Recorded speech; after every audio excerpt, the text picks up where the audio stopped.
Olá pessoal, eu sou Eneida Cury, você está no Farol da Baixada, o podcast do Sindicato dos Bancários de Santos e Região.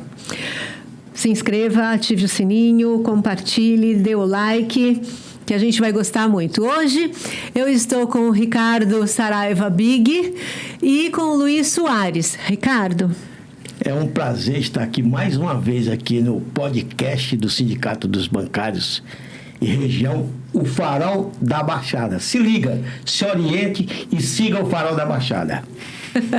É isso, então. Nós estamos aqui com o Luiz Soares, ele é procurador aposentado do município, também foi professor de literatura do Educafro, né? Encontrei com ele já fazendo filosofia também, não é isso? Na faculdade, terminou, né, Luiz? Terminou. Então, e a gente vai conversar bem gostoso aí com você, né? Tá contigo aí. Olha, uma boa tarde para vocês, boa tarde ao Farol da Baixada, né? Que é uma luz que a gente tem claro isso tudo, nossa. E eu queria, na verdade, era abrir como ex-professor de literatura, abrir com um poema do Jericó Brown, que é um poeta norte-americano que ganhou um prêmio agora, um Pulitzer. Uma figuraça. Eu tive agora numa feira literária com ele. E aí ele mandou um poema para a gente, Herói, o nome do poema. Ela nunca soube distinguir um do outro. Então eu e meus irmãos crescemos brigando pela atenção da nossa mãe, como pretendentes bronzeados em um mito grego. Estávamos dispostos a fazer o mal. Deixávamos nossas bocas lambuzadas de chocolate. A caçula, dentre as crias de minha avó, ela chorava em enterro, chorava quando me batia. Ela me batia. Todo dia me interesso mais por pessoas que se dizem gratas pelas suas na infância. Nenhuma delas levou uma da minha mãe, que nos acordava para ir para a escola com seus tapas ardidos nas coxas nuas.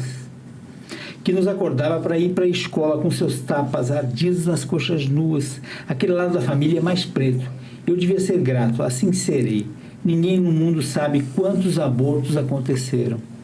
Até uma mulher arriscar sua liberdade ao dar nome ao risco, ao levá-lo ao seio. Não sei porque estou vivo agora, pois ainda não consigo impressionar a mulher que me bateu, até virar gente. Transformei minha mãe numa avó. Ela me agradece, beijando meus filhos. A gratidão é negra. Como um herói negro que volta da guerra para um país que depende de sua morte. Muito obrigado, meu Deus. Não consigo ser mais cruel que isso.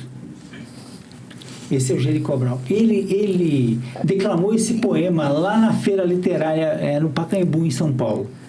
Legal. Isso foi o quê? Umas 2 semanas, no máximo. Nossa, e você foi? Fui. Nossa, maravilhoso. Aí teve uma poeta de slam chamada Luísa Romão, também ótima, e um sujeito, um escritor, que é... O nome dele é um escritor carioca também, que escreveu O Sol na Cabeça. Maravilhoso também. E aí eles debateram e falaram muito de escola. Mas eu queria ver com vocês uma questão sobre Santos. Porque eu tinha lido um sujeito chamado Rodrigo Rodrigues. Eu achei até que era aquele que tinha morrido de Covid em 2020. Nós estamos em 2023. Uhum. É que esse nome é... O Rodrigo Rodrigues era um jornalista até esportivo. Ah, esportivo. O que escreveu o livro é um professor da USP até, é um literato, um historiador, uma figuraça boa também. Muito. E aí eu, quando comecei a ler a Moscouzinha brasileira de Santos, eu estava achando assim, caramba, será que foi sobre isso que ele está falando mesmo? Sobre o que era Santos há 30, 40 anos, 50 anos atrás. Até mais. Que ele acho que pega de 1930 até 1950 e pouco. É um belíssimo livro. Eu achei muito interessante, Luiz, a abordagem que ele faz sobre o meio de transporte, né? O bonde. Isso. Né? Que aqui em Santos, por exemplo, Campo Grande era o território dos espanhóis, dos italianos, né? Cada bairro tinha, assim, a sua... Essência. Exato. E aí, quando o bonde sai daquele território, ele passa e vai recolhendo todo mundo. Então, você deixa de ter aquele, né? Você é o espanhol, e você se mistura, todo mundo misturado, todo operário, né? O que você tem a contar, assim, desse livro que você achou interessante? Então, o que eu achei mais interessante é essa ideia de Santos vermelha, né? Que foi destruída... E o livro não vai falar disso, mas ele meio que anuncia um pouco isso. Ele vai falar do golpe de 64, que meio que deu uma porrada enorme na cabeça das pessoas. E aquilo que era o Porto Vermelho, que era uma cidade combativa, meio que se acalma e vira essa pasmaceira que a gente está vivenciando hoje. É um pouco o que me dá no livro, é essa angústia de saber o quanto que um golpe militar acabou e nos atrasou do ponto de vista da democracia, do ponto de vista do que era a nossa cidade, o que poderia a nossa cidade ter amplificado para o país. Mas como que você acha que eles conseguiram isso? Porque você falou assim, acalmou, na verdade, houve a perseguição. Nesse livro que você coloca, você veja, a discussão, o debate, as ideias, a disseminação das ideias se dava dentro do bonde também. Né? Ele cita muito a linha 19, que vai do Macuco para o centro da cidade. Então, ali, os trabalhadores tinham oportunidade de conversar entre si e ter essa convivência. Né? Sabe que a organização, né, a convivência, ela dá uma outra consciência também. Luiz, deixa eu colocar aqui uma questão importante. Você fala da questão do que foi em 64, o que foi isso para Santos e para a Baixada Santista. Nós, do Sindicato dos Bancários, nós resgatamos uma história que a população não conhece. Nós fizemos, inclusive, essa revista aqui. Mostra ali para a câmera. A Perigosa. Unidade dos Trabalhadores Unidade da Moscou dos Trabalhadores. É isso, né? E a Moscou brasileira. Aliás, exatamente. E nesse sentido, a gente resgatou a história dos trabalhadores em 64. Aqui, a Unidade dos Trabalhadores e o que foi para o movimento sindical e que foi, como é que se tratado pelo Estado naquele momento, de uma forma bastante truculenta. Aliás, o movimento, o golpe de 64, ele se dá início aqui na Baixada Santista no dia 31, com a ocupação, tentativa de ocupação na refinaria de Cubatão. E os trabalhadores se juntaram e não permitiram Depois, inclusive, isso aqui vai ser a Eneida trouxe aqui para Ai, que bom. te presenciar, que é uma coisa que é o resgate da nossa história dos trabalhadores, e aqui tem o foco com os bancários de Santos e região. Feita pelo nosso jornalista, Luiz Gustavo de Mesquita, né? Toda a parte de pesquisa, de escrita, foi nele, né? Em 2014, foi após 50 anos do golpe. Então, a gente faz essa síntese. Sim. Não, eu estava pensando que o trabalho do Rodrigo Rodrigues é uma dissertação de mestrado que ele apresentou na História lá na USP. Olha que coisa interessante. Depois ele transformou num livro, que é o Moscou Brasileira. E eu achei muito, muito legal a ideia de alguém que vai para dentro da universidade e vai recontar a história de uma cidade. Olha, vamos pensar nessa cidade aqui, cidade de Santos, o que ela tem, o que é grandioso nela. O que chama atenção para aquilo que está dentro da academia, né? Que eu acho que é isso que é valioso. A academia olha e fala, isso aqui é valioso. E esse Rodrigo Rodrigues, apesar da homonímia que ele tem com o Rodrigo, que é o jornalista, o repórter esportivo, ele é um sujeito da academia. Uhum. E ele vai se voltar, enquanto historiador, para Santos de 1930 e 1950. Para falar, opa, Santos era muito diferente. É importante, né? Resgatar a história, né, Luiz? Eu acho que essa coisa da gente vivenciar enquanto está na vida, enquanto que é a história que vai passando. Fazer parte da história. Nós fazemos parte da história. Exatamente. É isso. É um pouco isso. E muito assim, Moscou brasileira, porque é a unidade dos trabalhadores, né? Se dava. Então, aí quando você pensa nessa questão de Moscou brasileira, parece uma ironia, né? Com o que está acontecendo hoje do ponto de vista da Moscou,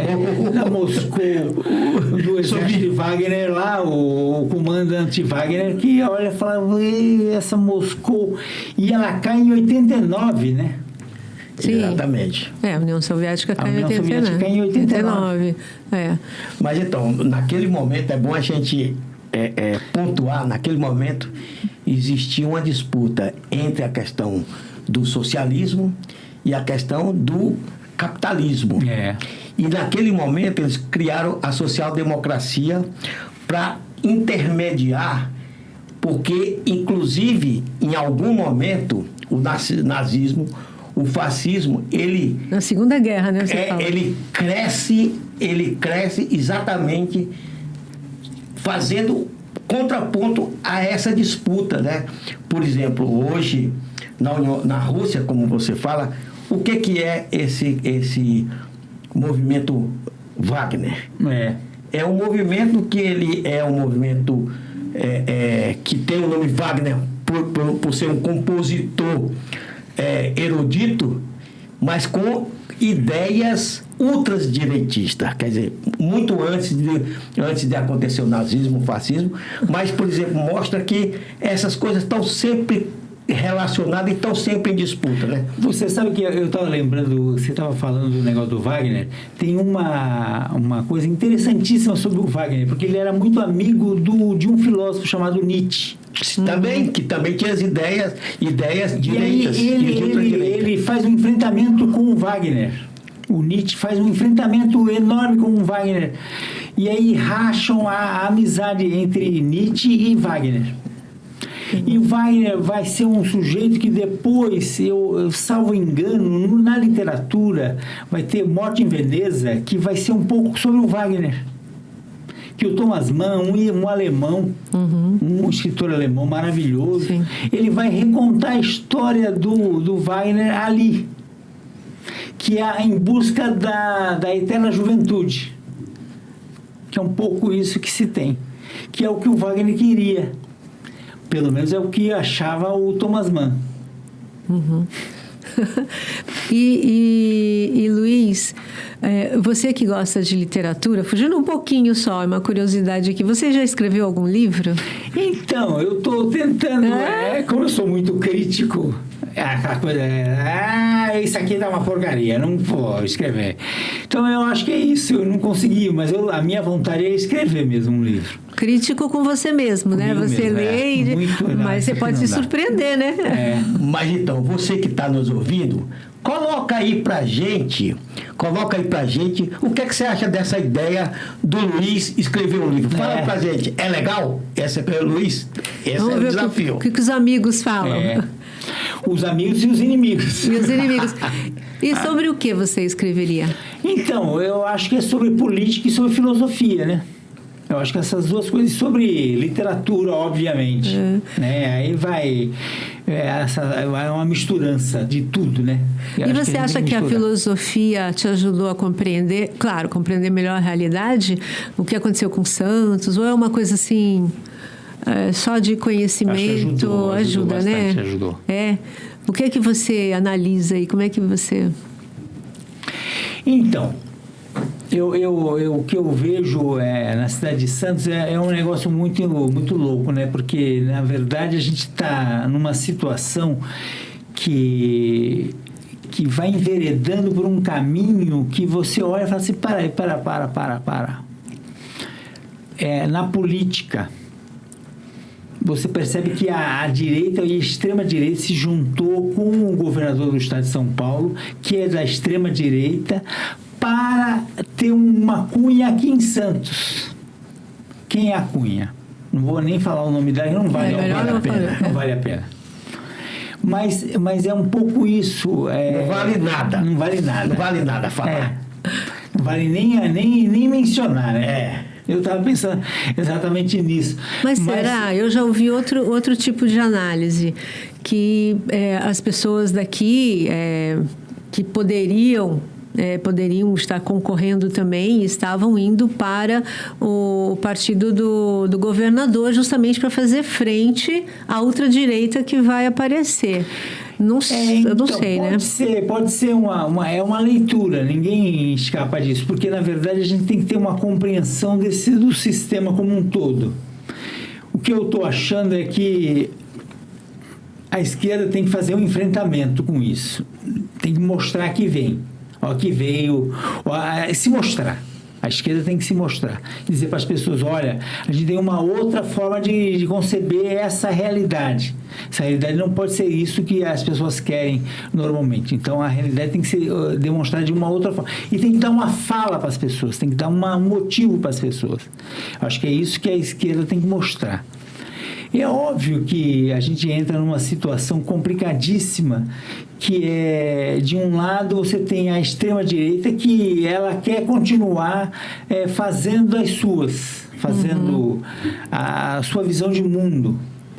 E tem uma esquerda, uma parcela da esquerda que, olha, eu quero, na verdade, desmontar essa direita, eu quero ter uma cunha para dizer que ela está errada, equivocada, mas eu não quero fazer enfrentamento direto, porque a cidade não quer enfrentamentos.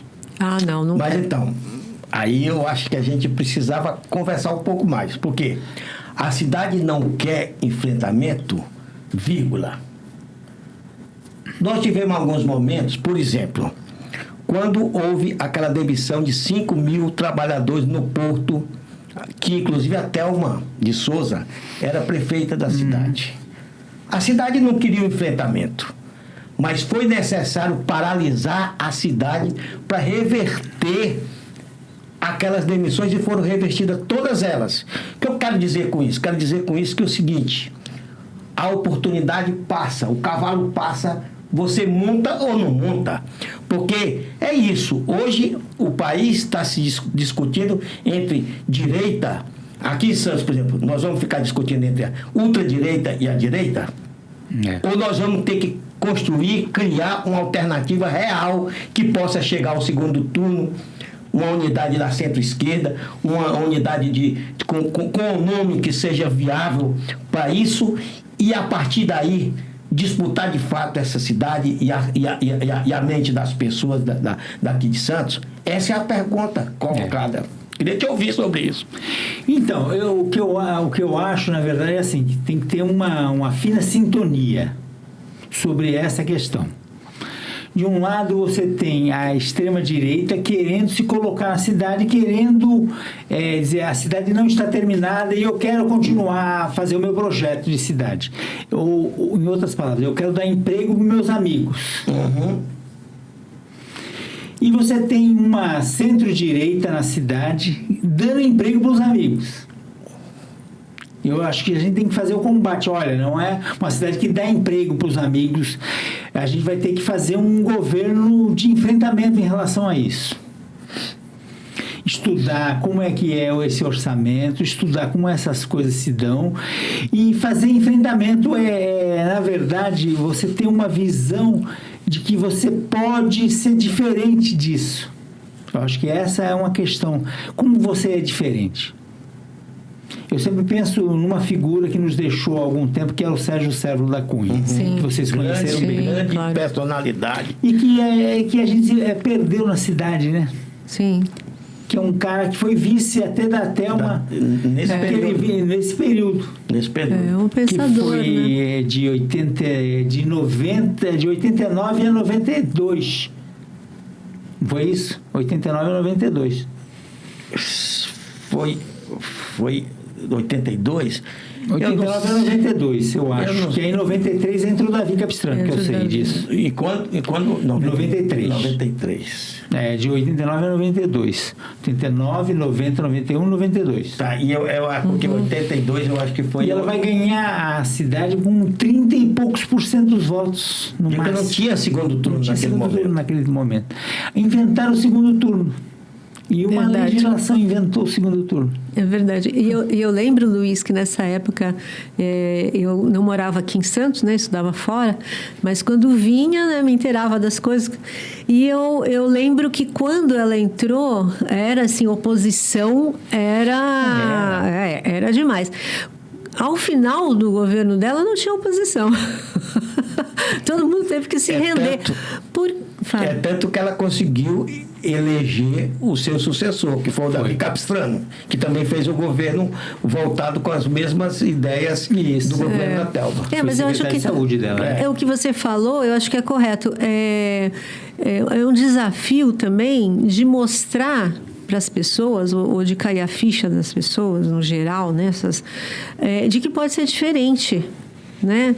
Porque a gente percebe, tem tanto problema com namoradia, problema de transporte, problema de creche, tem vários, né? Vulnerabilidade, e as pessoas não pensam ou não vislumbram um horizonte de que ele pode ser diferente, né? Mas é uma coisa difícil, né? É difícil, é muito difícil. Fazer a pessoa erguer a cabeça do seu problema, tirar a cabeça do seu problema e ver que esse horizonte pode ser melhor, né? Eu acho que... E assim, a gente... E se luta contra toda uma mídia também, né? Um poder econômico muito grande, né? Então, o que eu acho, Eneida, é que, na verdade, você tem uma situação assim... É só pensar em como o poder midiático ele ingressa na administração pública pela própria prefeitura, e as pessoas vão dando o espaço e vão dando o valor, dinheiro, e vão pagando, vão remunerando o outro, e o outro vai fazendo as coisas. E esse poder midiático ele vai crescendo, né? Uhum. E ele vai falando aquilo que você quer ouvir. Então, Luiz, você levantou aí, en passant, questão de dar espaço, dar terreno para construções, inclusive para uma única fonte construir nessa cidade. Em contrapartida, e aí eu acho que talvez nesse ponto a gente precisava colocar as contrapartidas que são feitas. Por exemplo, foi permitido construir edifícios imensos, que isso inclusive está sendo um problema. Por exemplo, em Nova York, o terreno está afundando com a quantidade de prédios que pesam ali. E aqui vai acontecer o mesmo, até porque aqui já é um terreno muito baixo. Um dos terrenos mais baixos do país é Santos. Então, eles deram a permissão para construir arranha-céu de uma forma especuladora imobiliária. E qual foi a contrapartida? Porque eu estou vendo o seguinte, as pessoas que moravam aqui em Santos estão sendo expulsas. Quer dizer, a contrapartida poderia ser construir moradias, por exemplo, para as pessoas que estão lá nas palafitas da Zona Noroeste. O centro da cidade, é só você ver, está abandonado, está sendo... E isso me parece que é uma política para amanhã depois vender, ou eles comprarem e depois restaurar trazendo lucros para esses investidores. Então, eu estou escutando você falar, Big, a questão que me vem na cabeça é uma assim, quando você passa no centro, quando qualquer um de nós passamos no centro, da cidade, e a gente olha e fica triste, porque o centro era uma coisa vital, cheia, né? Gente, vida. E aí você vê um centro amortecido, morto, e parece que não há solução. E a única solução que se tem é as pessoas olharem para o centro e falar assim, olha, tá vendo aquele mercado lá do Porto? Ali vai ser o Puerto Madeiro de Santos. Pronto. E aí faz a rua 15 de novembro, vai ter uma passarela na 15 de novembro, e é para as pessoas ficarem felizes, porque vai ter um Puerto Madeiro, viu? Vai ter um negócio. Que a gente não sabe. Já ouvi essa história há tanto tempo atrás, mais de 10 anos atrás. E alguns dizem para nós assim, olha, isso daí, você não pense que não seja uma ilusão das pessoas em relação a isso, mas isso não é uma ilusão, isso aí é algo que vai ser efetivado mesmo.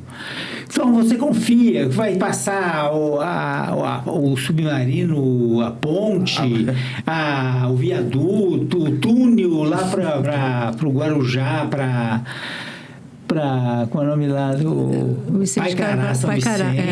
Vicente Carvalho. Pronto, está tudo resolvido. E isso vai fazer com que a gente melhore, não vai ter especulação imobiliária, viu? Fique tranquilo. Vai ser tudo bom, vai ser tudo tranquilo. E eles vendem isso para você, e você escuta isso e fala assim, caramba, será que eu estou ficando louco? Será que eu sou tão pessimista assim? Não é possível, alguma coisa está errada nisso. E é sempre essa mesma história que você vai ouvindo e todas as pessoas vão ouvindo, né? E isso não tem uma outra forma, uma outra visão de mundo. Parece que é só essa que quer se permanecer na vida. Eu estou lendo agora um livro do Manuel Herzog chamado A Língua Submersa. Na verdade, ele está olhando para o mundo e dizendo assim, olha, esse mundo que está aqui hoje vai se acabar. Vai se afundar, porque as geleiras as calotas polares vão se desprender e vão encher tudo. E Santos só vai ficar por ponta do Morro da Nova Sintra e alguns morros. Acabou. E 50 anos, 100 anos no máximo. No máximo. Dizem. Se não explodir, né, Luiz? Porque eu quero... A gente entrevistou o Jeffer, né? Que é ambientalista, ele é... Muito bom. E eu fui também numa audiência pública, que veio um deputado estadual para cá, tal, e tratou sobre essa questão ambiental, né? E aí o que a gente está falando sobre isso existe projeto, por exemplo, para revitalização do centro, mas dentro desse projeto está ali a construção do terminal de fertilizantes que vai precisar de nitrato de amônia.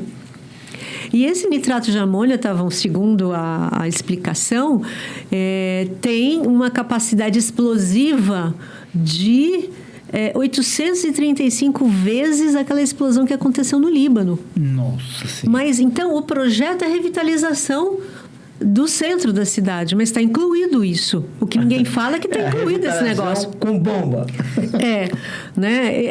Mas é isso. E aí, a construção também dos edifícios foi pago, se eu não me engano, 130 milhões para a prefeitura.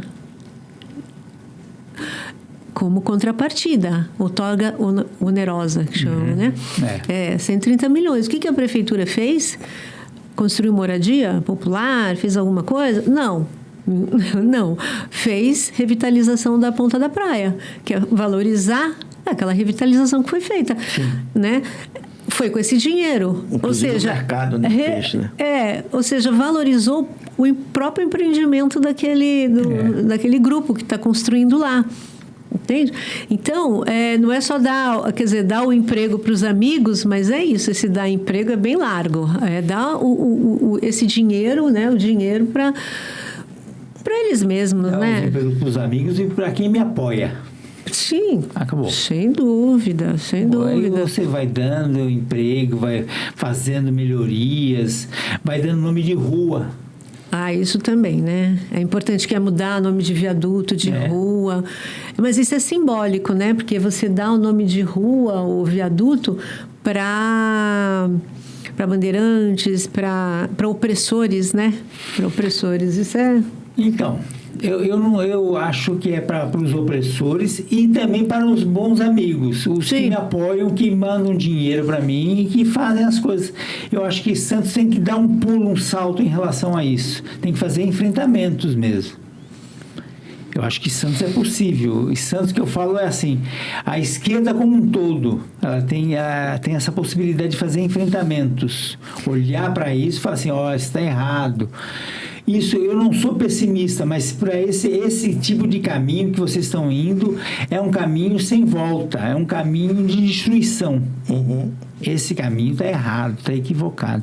E a gente tem que dizer isso e colocar o dedinho na ferida. Dizer, olha, Tem que denunciar, né? Vamos lá. Ah, você é um sujeito que só fala mal das coisas. Mas para, a gente tem que as pessoas têm que ser críticas. Senão... Deixa eu falar uma coisa. Olha, você que está nos assistindo aqui, deixa aí seu comentário. O que você acha sobre esse assunto? Santos pode mudar ou não? Isso. Deve mudar ou não? Também são duas perguntas interessantes. Agora, bom, você ia falar. Não, o que eu ia falar é o seguinte, Luiz.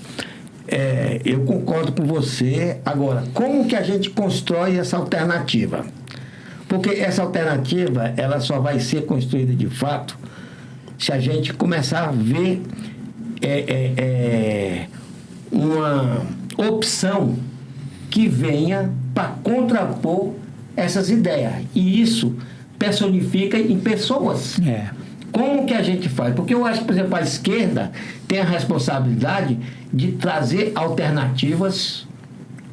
Porque, por exemplo, você não se candidata a vereador. Por exemplo, um ex-procurador que tem um trabalho que é importante na cidade, e como é que diz? Porque a responsabilidade é sua também. Eu estou te colocando aqui no canto da parede, mas se as pessoas não assumirem esse tipo de postura, nunca vai ter alternativa. Porque as pessoas de boa índole, as pessoas que têm compromisso, às vezes não assumem um papel que a história exige. Eu jogo essa bomba para você. Medo de você falar assim, as pessoas de bem. Ai, caralho, as pessoas de bem. De boa índole. Mas eu fico pensando na família, né? Porque é uma coisa que a gente tem. A família vai dizer assim, olha, você vai sair candidato agora, ótimo. E o que é ser de esquerda é assim, você não pode ficar gastando o dinheiro que você não tem.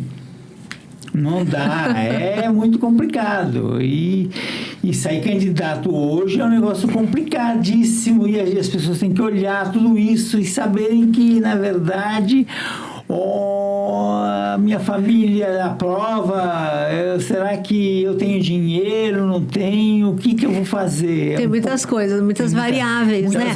Mas é mais fácil a gente deixar a gente disputar entre a direita e a outra direita? Essa é a pergunta. Responda você também aqui no nosso podcast. É melhor a gente deixar uma resposta, a gente optar entre a ultradireita e a direita, ou a gente construir de fato uma alternativa de esquerda, de centro-esquerda, que pode fazer a diferença na nossa cidade? Responda você. O que eu lembrei, você está falando de um filme chamado Mediterrâneo, maravilhoso, um filme italiano, que o sujeito foi lá lutar contra o fascismo na Itália. Ele sai de uma ilha, eles estavam lutando contra o nazismo, os nazistas, que é um pouco dessa luta que a gente tem hoje aqui no Brasil. Aí me perguntaram, mas você voltou logo, você foi para Itália e você voltou logo para essa ilha, por quê? É melhor fugir do que legitimar. A resposta dele. Mas é uma resposta de fuga, né? Porque é uma resposta pessoal, porque é aquilo que você falou do personalismo, né? Como é que a gente trabalha com a esquerda como um todo, né? E não com personalismos. Uhum. E isso é muito louco. Isso a gente tem que aprender é essa caminhada que a gente vai ter que aprender a fazer. Como é que é lutar contra, ser a favor, ser contra o personalismo e ser a favor de uma outra visão de sociedade. de uma sociedade que seja inclusiva, que não seja uma sociedade que respeite o negro, que respeite a mulher, que respeite... É um outro tipo de sociedade que a gente quer, que a gente deseja. Eu acho que é isso que é a nossa grande luta, né? Isso é tão óbvio, né? Parece tão óbvio, né? Porque todo mundo é ser humano, né? E digno de viver bem e de ser respeitado, porque todo mundo quer ser respeitado, né? E como que vai existir pessoas que não respeitam, se acham melhor que os outros porque é negro, ou porque é mulher, ou porque é homossexual? Não dá para entender, né? Que seja... ratificado, né, uma sociedade desse tipo. E aí, eu queria te perguntar o seguinte: a gente está falando de construção, né, de organizar uma esquerda que enfrente, né, que seja capaz de enfrentar aí a direita e a outra direita, mas o ex-presidente, né, na eleição, ganhou, né? No segundo turno, ganhou aqui, né? Ganhou. A única cidade que deu vitória para o Lula, né? Foi Cubatão. E o único bairro, se eu não me engano, que deu vitória para o Lula foi a Lemoa. Então, é um trabalho muito, muito árduo, porque embora tudo que aquele cara fez e falou... ainda foi capaz de ganhar, né? O que você está falando, eu lembrei de duas situações. A primeira, hoje faleceu uma figura... O Taná Correia. Ah, faleceu? Taná Correia. 81 anos, né? 81 anos. É uma perda grande, né? Grande para a cidade, para a região, para o teatro. O teatro, né? Para tudo, né? E o teatro, você se embrenhou? Eu comecei a fazer no teatro aos 14, 15 anos. Eu comecei no teatro. Aí foi uma época muito boa. Depois eu fui para estudar na PUC, em São Paulo, fiz direito lá. E aí eu fiz teatro lá com a Lélia Abramo. Nossa! Uma figuraça. Até hoje, figura. Tem essa veia artística, né? Pois e tem uma veia também revolucionária, que eu estou sabendo aí, que você revolucionária, inclusive no sentido de mudanças que venha que traga que a mudança venha para melhorar a vida da humanidade. Esse é o verdadeiro revolucionário, né? E eu gosto da tua atuação, do que você pensa, do que você construiu até hoje. E agora, aposentado, você tem mais coisa para construir. Eu estou só te colocando na... Esse é um problema da aposentadoria. Que eu lembro de ter ido lá para PUC estudar, fazer direito lá. E aí eu falei, caramba, eu quero fazer teatro também, porque eu gosto de teatro. E eu comecei a vivenciar o negócio do teatro. Aí chegou um determinado momento que eu falei assim, caramba, eu não consigo... eu estou morrendo de fome, eu tenho que ir trabalhar. Eu tenho que trabalhar o pensamento, como se teatro não fosse trabalho. Que o Taná Correia deve estar se virando no túmulo comigo agora. Não é possível que esse sujeito não tenha ideia sobre o teatro, que é o que ele vivenciou com o Alexandre Borges, com todas essas figuras, né? Que estavam fazendo teatro e depois foram para a televisão e vivenciaram outra cultura, outra forma de olhar o mundo, que eu acho que é isso que é legal. Na verdade, o teatro, a música, as artes, ela abre a cabeça do ser humano. Porque quando você começa a participar desse tipo de coisa, você começa a pensar. Aí quando você começa a pensar, você começa a querer transformar algumas coisas. E isso eu acho que é o principal combustível que traz, que as artes, o teatro, a música, enfim, traz para o ser humano, porque a partir do momento que você abre a cabeça e começa a pensar, você começa a querer transformar o mundo. É isso mesmo. Eu acho... Palio. Não. Eu estava pensando no negócio da Lemoa, que você tinha falado da Lemoa. Sim. Que uma das coisas... Eu nasci e me criei na Lemoa, né? Ah, não sabia. Aí tinha uma coisa... Eu saí da Lemoa e fui fazer teatro. Que era uma das coisas que eu queria. Eu falava assim, caramba... E a Lemoa foi o único espaço interessante que o Lula ganhou aqui em Santos, né? Você tinha falado isso. Falei, caramba, é verdade. E a Lemoa é um bairro operário. Uma parte da Lemoa, na verdade, hoje é tomada por uma grande favela que não existia na minha época. Olha que coisa interessante. E aí as pessoas saem e vão sendo expulsas do centro de Santos e vão indo para onde? Para as periferias da cidade.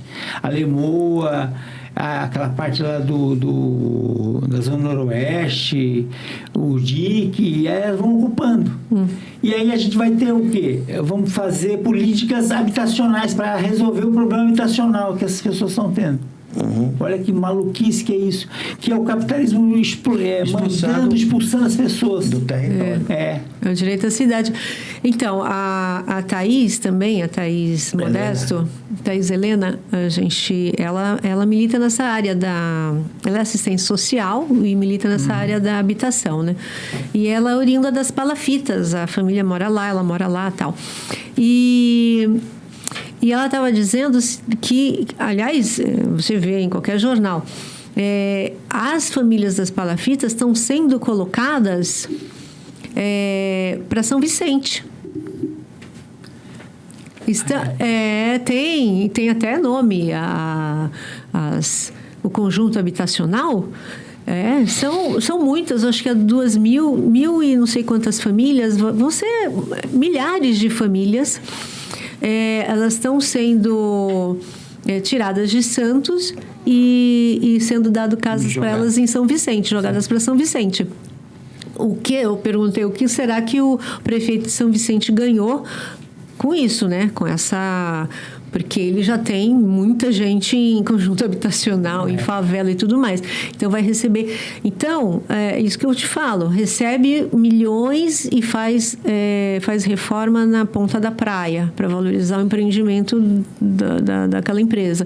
E as famílias que precisam, elas não vão ficar na cidade. Elas vão ser jogadas para São Vicente. Essa é a política habitacional. Inclusive, ia ter um projeto de lei do prefeito e que foi tirado de pauta, porque disseram que as pessoas não entenderam muito bem e tal, mas que era para pegar o dinheiro que era destinado, né, de um dos fundos, né, da habitação, destinado à construção de moradias, vai ser usado para despejo das pessoas, né? Entendeu? Fizeram uma lei para permitir isso. Nossa, sim. E aí disseram, não, vamos retirar porque não foi bem entendido, não é isso que a gente quer, tal. Mas então, é assim. Então, se as pessoas não perceberem que pode ser diferente, vai ser assim, vai ser pior. E vai ser pior. Então, mas eu acho que esse processo é um processo que já vem de muito tempo, né? Eu acho que já vem de muito tempo. Agora, eu queria entender, porque esse processo vem acoplado com um outro pensamento. Por exemplo, Santos, a Baixada Santista, é uma região que ela recebe muitos aposentados que vêm de outras regiões, porque primeiro é uma cidade plana, tem praia e tudo mais. E aí o que é que acontece? Você pega, se você vê a geografia da cidade de Santos, por exemplo, na orla da praia, você não vê a presença de negros e negras nessa região. Se você vê, quanto mais você vai entrando, aí vem um pouco para o centro da cidade e vai para a zona noroeste, tem uma concentração, e aí cada vez mais vai afastando as pessoas. E aí isso torna uma cidade para receber aposentados, mas você vê, por exemplo, não tem os aposentados, são no mesmo perfil que a cidade tem na orla da praia, enfim, que é uma cidade que ela segregadora, segrega as pessoas, as verdadeiras pessoas que produzem no nosso país. Porque é o trabalhador que produz a nossa cidade, que produz, e aí elas vão sendo retiradas do centro da cidade. O centro da cidade não só está sendo retirada as pessoas, que não tem praticamente mais ninguém morando no centro da cidade, mas também as lojas, o comércio, os bancos, por exemplo. A gente, para fazer uma manifestação num banco, você tem que pensar, não dá para fazer uma manifestação, uma paralisação, ou mesmo uma manifestação no centro da cidade, porque não existe circulação de pessoas, não existe comércio, mas é uma situação, quer dizer, eles criam uma situação que expulsa principalmente o pessoal, os negros, as negras, e abre um espaço para que aposentados venham morar aqui, como se isso aqui fosse um paraíso, escondendo essa face, como terrível que tem na nossa cidade. E como a gente denunciar, como a gente resistir, como a gente mudar, transformar essa realidade. É uma situação que nós estamos... Eu fico pensando no que você está falando, na verdade, assim, vamos tentar olhar para essas coisas com sangue frio, né? Uma coisa é a cidade de Santos ser um espaço para aposentados.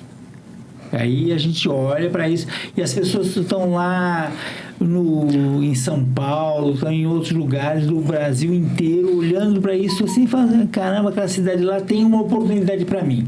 Eu quero vivenciar meus últimos dias naquela cidade. Tá bom. Desde que tenha...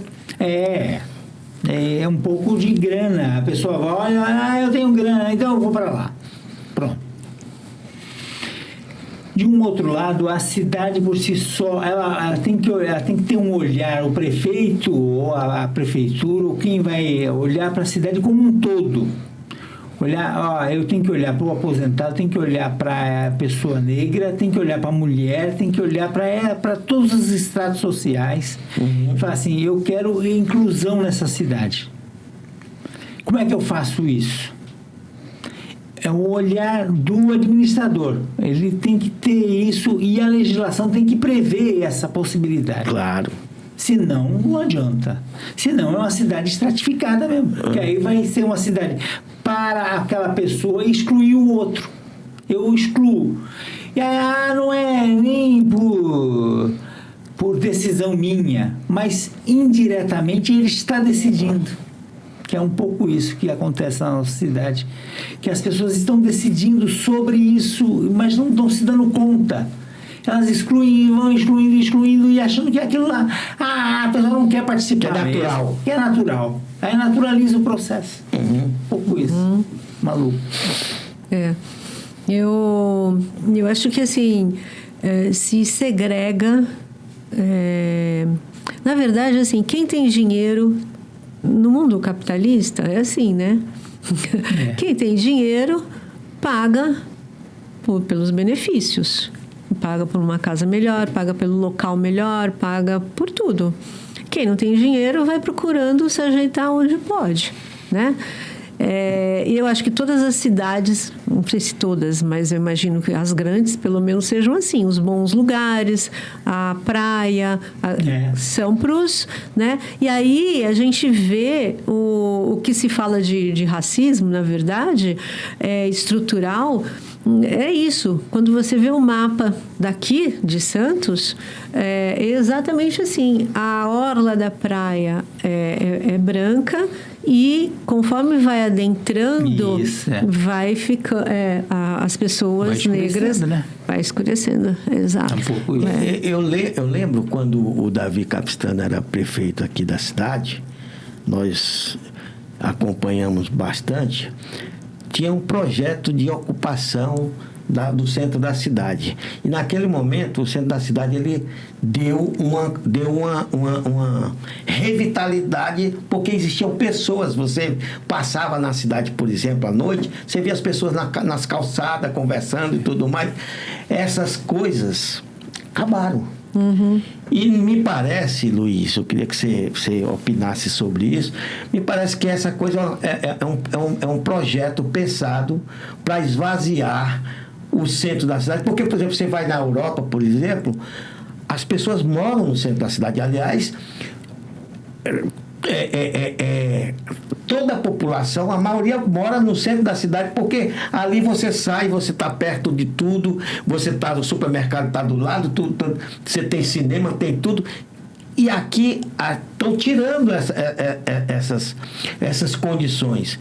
Me parece que isso é para baratear o preço das construções que tem, para no futuro, como você mesmo falou, de comércio, quando for fazer o Porto Madeiro, esteja isso transferido para essas mesmas pessoas que têm tido privilégio na cidade o tempo todo, né? O que eu penso, você estava falando, eu estava tentando imaginar as outras cidades, que eu sei que na América do Sul está acontecendo um problema nos centros, na América do Sul como um todo. Nos centros, isso está acontecendo, das pessoas saírem, se afastarem, e os centros ficarem numa pobreza, uma coisa que você não aguenta mais. E nos outros lugares, eu não sei se na Europa isso está acontecendo, se é isso que você está falando mesmo, dos espaços centrais. Ocupado. Mas que é turístico, né? né? Uma coisa que a gente já falava isso há muito tempo atrás, que você lembrou do Davi Capistrano e outros arquitetos estavam pensando nisso na cidade como uma ocupação, uma possibilidade, o centro da cidade sendo um espaço para que as pessoas morem, porque ali tem toda a infraestrutura já está ali. Eu acho que isso é valioso, recuperar. De um outro lado, isso também pode acontecer de você recuperar e não ser de interesse para quem? Para quem tem uma área que está esperando ser valorizada. Esperando ser valorizada. Aí, se você falar isso, essas pessoas já começam a valorizar e começam a querer reocupar o centro.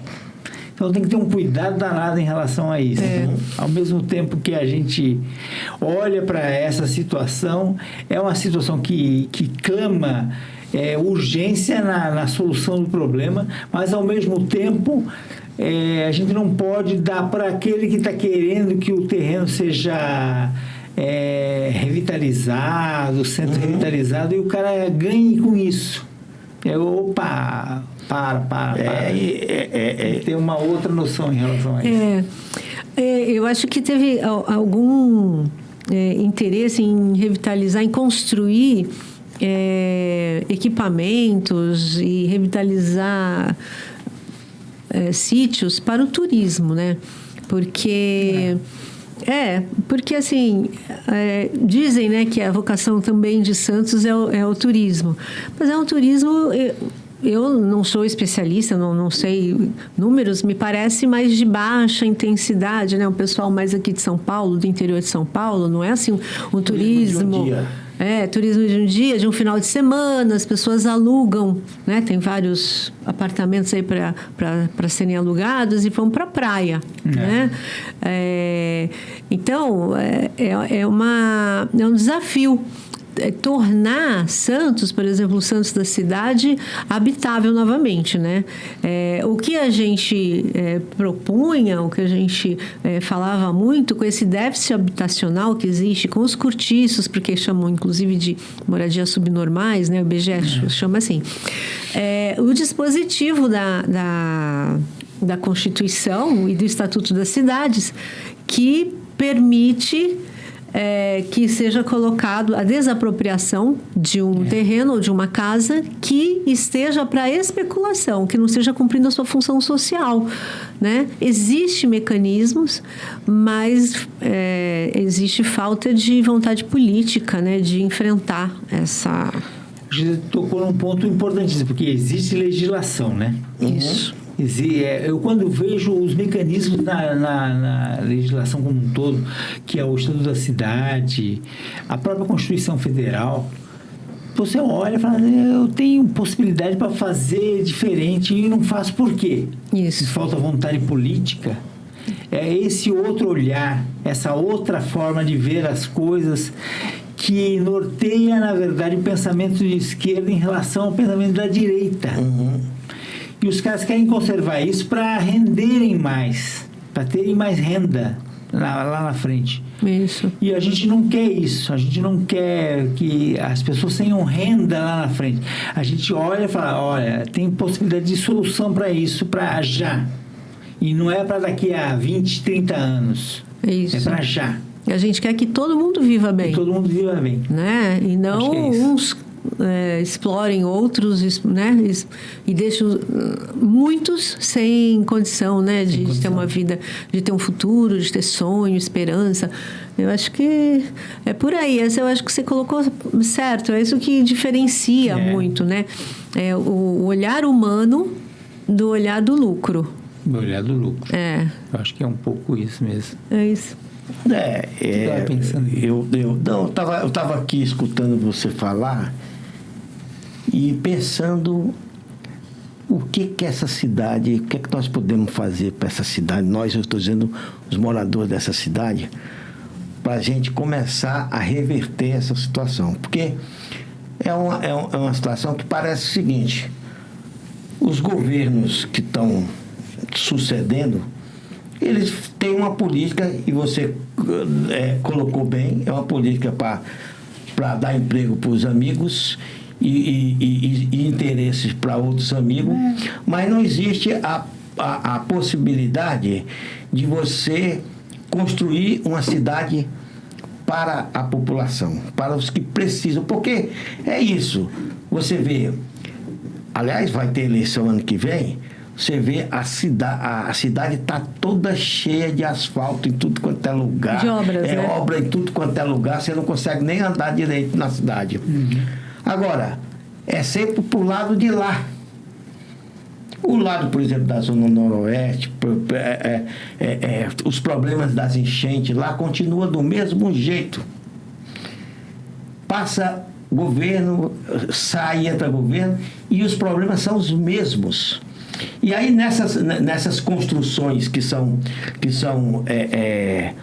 permitidas pela prefeitura, a contrapartida não joga para essa região que precisam mais do que quem mora na orla. Porque quem mora na orla da praia tem condição, aquelas pessoas estão lá convivendo com a pobreza extrema e não tem nenhum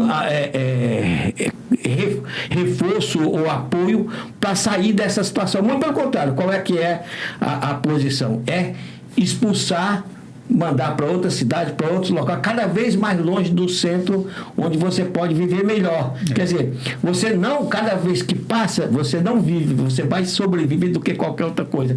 Então, o que é que nós podemos fazer?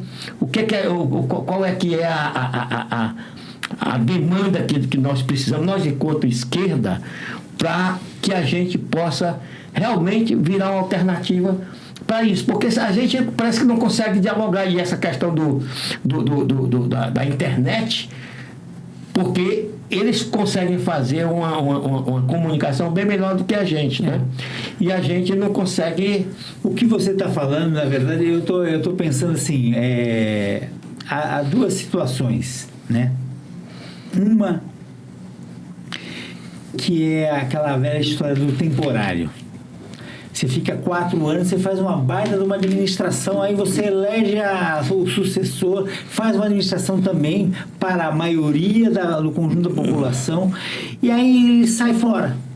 Aí entram outros numa disputa que se chama democrática, e a gente trabalha com isso porque o 8 de janeiro foi uma coisa maluca no conjunto de todos nós, né? O que aconteceu dia 8 de janeiro, você fala assim, não, é inacreditável que o país esteja vivendo isso. Mas a gente viveu isso para muitos falarem assim, olha, a gente quer democracia sim, a gente quer alternância sim, mas a gente quer a maioria participando da riqueza deste país. A gente não quer a minoria, tendo só a minoria direito à riqueza. Eu acho que essa é uma questão... E a maioria só vota, né? E a maioria só vota. Que é a democracia, né? Essa democracia pequeno-burguesa que a gente tem que evitar quebrar. Você vê, por exemplo, essa questão da votação do marco temporal, que é uma questão de sobrevivência do planeta. Aliás, o aquecimento global tem a ver com o marco temporal, porque quem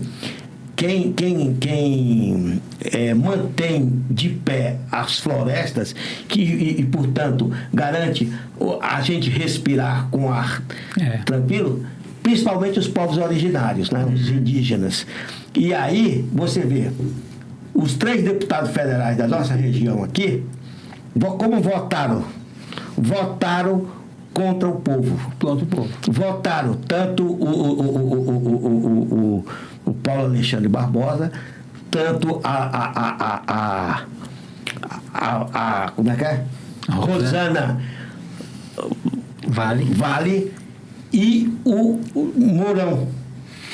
É isso. E aí, quando você vai disputar as eleições, as pessoas continuam votando nele, mesmo sabendo que não tem a liga de saber quanto mal eles estão causando para cada um da população que vive na região e no país.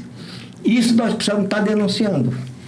Então, o que eu vejo, essa discussão do marco temporal já vem... Eu lembro do Marco Aurélio, que é de Melo, que era ministro do Supremo, que dizia assim, se a gente adotar o marco temporal, o índio vai tomar minha casa no Rio de Janeiro. Jura? Isso era o Marco Aurélio há mais de 10 ou 15 anos atrás. Quando ele falava de marco temporal. Só para a gente ter uma ideia de como isso está no nosso país. Que ignorância, né? Não, isso é um juiz, né? E é um juiz. Supremo Tribunal. Era um ministro do Supremo. Fala, caramba, alguma coisa errada. Tá errada, é isso. E aí você pega esses 3 deputados que você citou, que na verdade eles têm noção, muita noção, mas eles votam conforme a consciência de direita, de extrema direita que eles são. Não tem jeito. Eles vão votar sim. E a gente olha para eles e a população votou nesses sujeitos. E a população tem pouca clareza, entendimento sobre isso. Ou tem muito entendimento, eu não sei. Pois é. Eu espero que ele não tenha. Pois é. É por isso que, por exemplo, nós precisamos construir uma alternativa de centro-esquerda para poder nós não ficarmos tendo que votar entre o ruim e o pior. Nós temos que... porque senão é isso. Não nos representa. É isso mesmo. Responda aí se representa. Esses 3 deputados, por exemplo, representa você que está nos escutando? Responda. Exatamente. Deixe seu comentário. Bom, a gente está chegando ao final do programa. Você quer falar mais alguma coisa? Eu já falei demais. Já falou, mais Luiz. O Luiz aí. Luiz. Talvez não sei se ele trouxe mais alguma poesia para encerrar nosso programa. Então, eu lembrei de uma poesia que era do Manuel Bandeira. Quando eu era muito pequeno. Esse aqui vai até para a Anne, que você tinha falado para a Anne. É uma poesia chamada O Bicho, que é do Manuel Bandeira. E eu escutei essa poesia quando eu era muito menino, eu tinha 8 ou 9 anos de idade. Eu estava na escola, uma escola estadual, a Chico de Paula, Ali eu saí, aí eu ia estudar, aí eu comecei, uma professora declamou esse poema. E eu escutei e falei, caramba. E aí foi a primeira vez que eu entendi o quanto que a pobreza me atravessava. O bicho é assim, eu ontem vi um bicho na imundície de um pátio, catando comida entre os detritos. Quando achava alguma coisa, não examinava nem cheirava, engolia com voracidade. O bicho não era um cão, o bicho não era um gato, o bicho não era um rato, o bicho, meu Deus, era um homem. Esse foi o primeiro poema que eu escutei na minha vida. Manuel Bandeira. Manuel Bandeira. Aí me atravessou mesmo. Eu falei, caramba. Aí eu entendi que a pobreza podia ter uma certa literatura, uma literatice, né? Mas, ao mesmo tempo, assim, a pobreza continua, apesar da literatura. Apesar... Não é? E só para perguntar, essa poesia do Manuel Bandeira, me veio à mente o seguinte: e ele teve em Santos. Onde está o verdadeiro bicho? Está nesse homem que pega e come sem cheirar? Ou está no homem que, entre aspas, nos representa lá no Congresso e tenta acabar por exemplo, com as matas em pé do nosso país? O bicho, na verdade, provavelmente não é o bicho aquele que come. Aquele é o homem que está sendo explorado pelo bicho, que às vezes não tem a consciência que ali tem um ser humano e não tem um bicho. O bicho é o bicho. O bicho é o bicho. É isso mesmo. É isso aí, gente. Então, deixe os seus comentários. Qualquer dúvida, a gente responde no próximo programa. Ative o sininho, compartilhe, dê o like, se inscreva. E eu quero agradecer muito, Luiz, a sua participação. E Big também. E vai ser o próximo amanhã. Amanhã, já estou falando coisa. Vai ser na próxima quinta-feira. Tchau, gente. Se liga. Valeu.